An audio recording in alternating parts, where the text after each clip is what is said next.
Hey everybody, welcome back to another Judgment commentary of Kaguya-sama, Love is War, Ultra Romantic. But today, we're going to be checking out the final episode of Kaguya that currently exists before they inevitably get around to Season 4, Episodes 12 and 13, which is basically just one big Episode 12.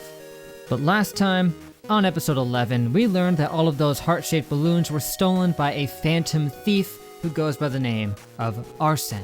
I went back and listened, and it sounded like they pronounced it Arsene, not like Arsene or whatever I said.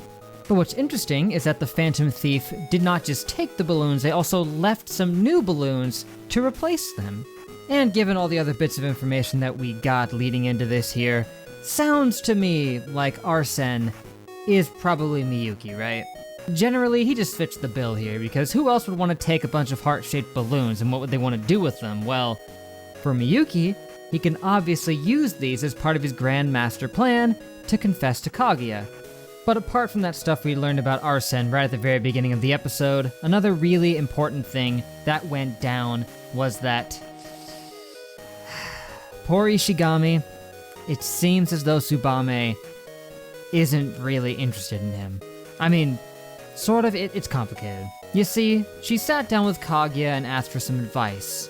Some fictional relationship advice, but unfortunately, not the kind that I could overanalyze today. She wanted advice on how to say no to somebody who has confessed to you. And her reasoning for wanting to say no, unfortunately, happened to be exactly what I was afraid it would be, in that she simply never thought of Ishigami in this way before. She doesn't really know how to respond to it. Plus, she's not really in a relationship mood at the moment, as it would seem. She said that she doesn't want to fall in love with anybody because whenever she falls in love, she just kind of loses focus and she can't get anything done properly. And that's pretty understandable for the most part. And in the end, poor Kaguya didn't realize that Tsubame was talking about Ishigami, so she tried to sabotage him unintentionally at first. But she quickly realized that it was in fact Ishigami who tried to confess to her, quote unquote. He didn't really confess. He did that by total accident, as we know. But when she found that out, she backpedaled pretty hard, saying, no. You should totally say yes, I mean, right? But last we saw of Tsubame, she seems to have potentially changed her mind. Maybe. It's a little up in the air because she said to Kaguya that she doesn't have to worry about taking care of Ishigami. She's got a plan. Is she going to accept Ishigami's confession now that she's thought about him a little bit more? Or has she thought of some way to turn him down without shattering his poor fragile heart? We don't know, but we sure as heck are gonna find out. And lastly, right at the end of the episode, after Kaguya and Miyuki got to share a nice evening together, Miyuki revealed to her that he is leaving. That he's going off to Stanford, he's gonna skip a grade, and they're not going to be able to see each other anymore, hypothetically. Anything is possible. A lot of hearts are on the line right now. The dual confessions are, they're steadily progressing here. I mean, technically one of them kind of happened, right? With Ishigami? Although that technically wasn't a confession. He didn't intend for it to be, which means to me that the dual confessions is probably referring to two confessions that are happening at the same time. Which can only mean that Kaguya and Miyuki are going to... Anyway, the time has come for the final episode of Kaguya, so without further ado, let's head in, man. Episode 12. Think about it. What Kaguya said. She said that she would have rather gone her whole life without ever having to confess, and at this point, I think that might actually be the idea. Maybe they don't need to. Like, they don't actually need to vocally confess to one another. They've made their intentions very clear. They'll spend the rest of their lives trying to make the other one say it, but might not happen. Because does it really need to? But man, what can you even say about this season finale? Miyuki's plan was executed masterfully. He thought of everything, and it just all went off without a hitch, basically. Sure, it started to take a little bit longer than he would have liked and he got a little nervous, but hey, he still played it well. Even if in the end, neither of them truly confessed. I mean, it's like you could argue that the plan sort of failed because she didn't confess to him, he didn't really confess, but they confessed in every other way imaginable. So really, he did it, and he did it well.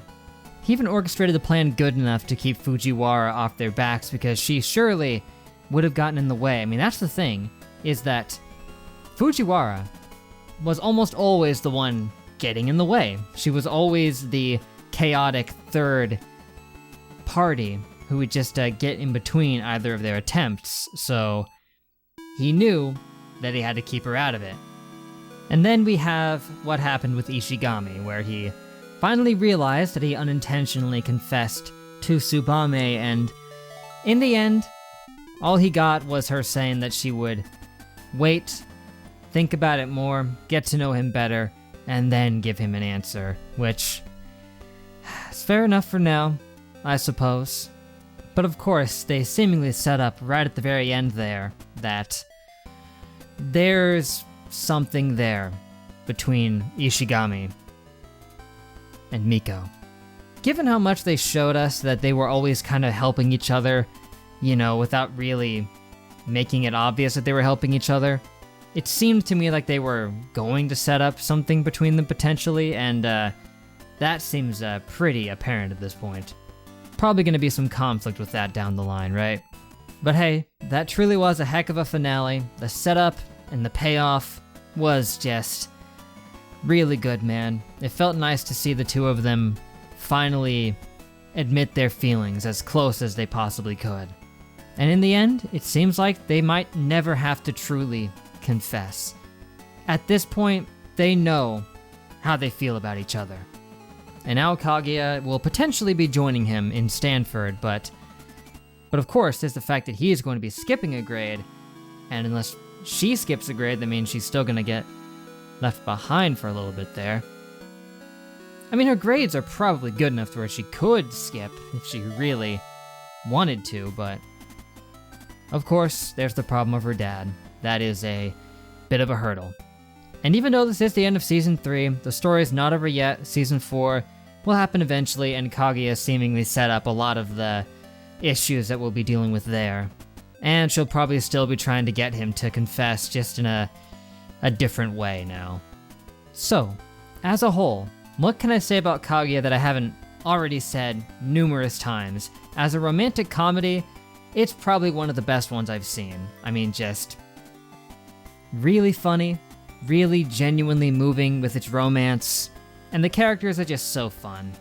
I mean, I was so hyped and moved by that last scene of them kissing with the balloons and everything. That really had me. And it got some wholehearted, genuine laughs out of me throughout the show that not a lot of things can achieve. I mean, it's got my style of humor, very spontaneous and off the wall at times, while still feeling purposeful. It's just a good time. There's not much that I could say that I didn't like about it, just outright, not really. I mean, I've seen some people complain about Fujiwara in some places that, you know, that her character might lack depth to them, that she's just supposed to be, you know, cute and silly and random and stuff, but I think that serves the story pretty well. Like, the idea is that she's chaotic and oblivious to the romantic tension going on here, so she gets in the way. So yeah, her character isn't as in-depth and fleshed out as everybody else's, but I don't think it really needs to be. And conversely, to the point of talking about a character that some people didn't like, a character that I did enjoy greatly was Ishigami. In the end, like when he started out, I didn't know what to really think about him, I didn't know how to feel, because we were only seeing him at the surface in a similar way to how a lot of other people were seeing him, and I think that might have been by design, but you know, the more we got to see him, the more we learned, and he ended up getting so fleshed out, man, and I felt so bad for him and had a lot of sympathy for his plight here. I could be here forever, talking about all the various things that I liked about Kaguya, but I don't have time for that. I'm feeling a little bit drained after that incredible finale, so perhaps we'll shelve some of this and discuss it another time. Maybe if you guys want, we can do another live stream where we can chat about Kaguya and the series as a whole. If you'd want to see that, let me know.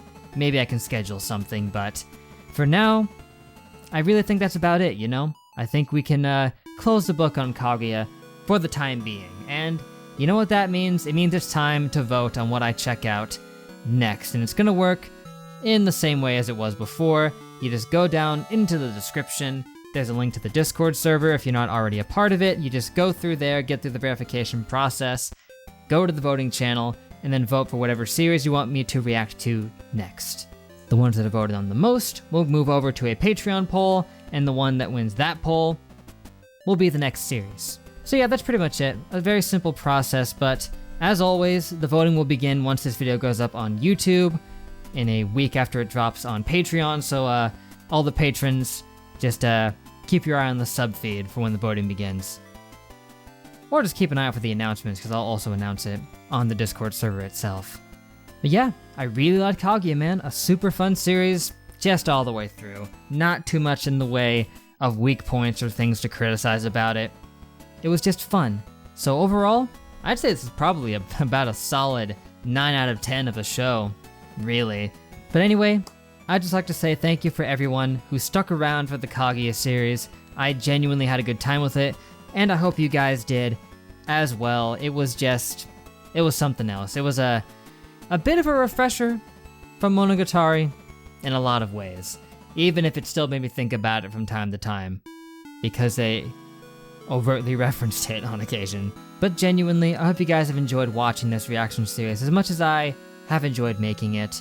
And I know I didn't get these videos out as quickly as I would have liked, but there were outside circumstances there.